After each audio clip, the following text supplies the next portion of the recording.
வணக்கம். நான் உங்கள் டாக்டர் மெல்வின். ஸ்கூல் எக்ஸாமோ காலேஜ் எக்ஸாமோ வேறு எந்த எக்ஸாமோ அது நல்லபடியாக நீங்கள் எழுதணும் அப்படின்னு சொன்னால் ஒரு 7 கோல்டன் டிப்ஸ் இருக்குதுங்க. First, avoid procrastination.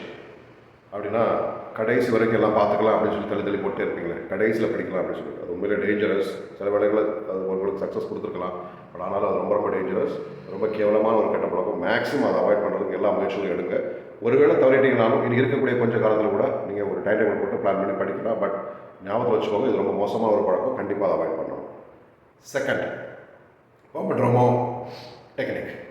அதில் வந்து ஒரு 25 மினிட்ஸ் கண்டினியூஸாக நீங்கள் படிக்கிறீங்க, அப்புறம் ஒரு 2-3 மினிட்ஸ் ரெஸ்ட் எடுத்துக்கிறீங்க, ஒரு மறுபடியும் 25 மினிட்ஸ் படிக்கிறீங்க, அப்புறம் கொஞ்சம் ரெஸ்ட் எடுத்துக்கிறீங்க அப்படின்னு ஒரு கேப் விட்டு ரெஸ்ட் எடுத்து படிச்சிங்க அப்படின்னு சொன்னால் உங்களுடைய பிரெயின் கண்டிப்பாக சப்போர்ட் பண்ணும் எல்லாத்தையும் கிராஸ் பண்ணுறதுக்கு. மூணாவது, செல்ஃபோன் யூசேஜ். நிறைய பேர் என்ன சொல்லுவாங்க அப்படின்னா செல்ஃபோனை கம்ப்ளீட் அவாய்ட் பண்ணியிருக்காங்க அப்படின்னு சொல்லிட்டு, அது கொஞ்சம் டேஞ்சரானது. அப்படி இல்லை, மற்ற நேரங்களை விட எக்ஸாம் சமயத்தில் ரொம்ப கம்மியான டைமில் மட்டும் அதை பார்த்துக்கலாம், யூஸ் பண்ணிக்கலாம் அப்படின்னு சொல்லி ஒரு டைமை ஃபிக்ஸ் பண்ணிக்கோங்க. அது உங்களோட ரெகுலர் விஷயங்களை நீங்கள் பார்த்துக்கோங்க, கம்ப்ளீட் அவாய்ட் பண்ணாதீங்க. ஆனால் ரொம்ப கம்மியான நேரம் மட்டும் எக்ஸாம் சமயத்தில் அதை பயன்படுத்துங்க.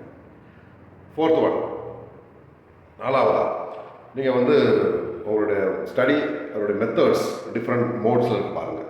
அதாவது நீங்கள் புக்ஸை மட்டுமே படிக்காதீங்க.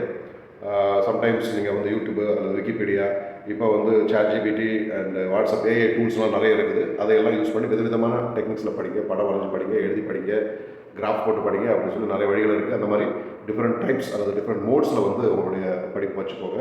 அது பிரெயினுக்கு ரொம்ப இன்ட்ரெஸ்டான ஒரு விஷயம்.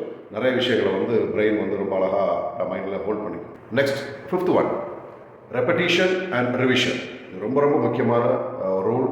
நீங்கள் அந்த 7 கோல்டன் டிப்ஸில் வந்து எல்லாமே கோல்டன் டிப்ஸ் தான், பட் இது வந்து ரொம்ப ஸ்பெஷல்.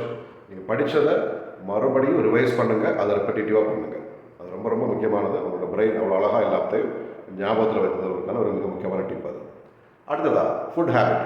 6th ஒன், நீங்கள் வந்து உங்களுக்கு பிடிச்ச உங்கள் உடலுக்கு ஏற்றுக்கொள்ளக்கூடிய எந்த விதமான ஃபுட்டும் சாப்பிடலாம். இதுக்கு வந்து தனியாக ஒரு காமன் ரூல் அப்படின்லாம் கிடையாது. உங்களுக்கு பிடிச்ச உங்கள் உடம்பு ஏற்றுக்கொள்ளக்கூடிய அலர்ஜி ஆகாத ஃபுட்டு நீங்கள் எது வேணாலும் தாராளமாக சாப்பிடுங்க. அப்போ மைண்ட் வந்து ரொம்ப ரிலாக்ஸிங்காக இருக்கும். அந்த மாதிரி உங்களுடைய ஃபுட் ஹேபிட்டை வச்சுக்கோங்க.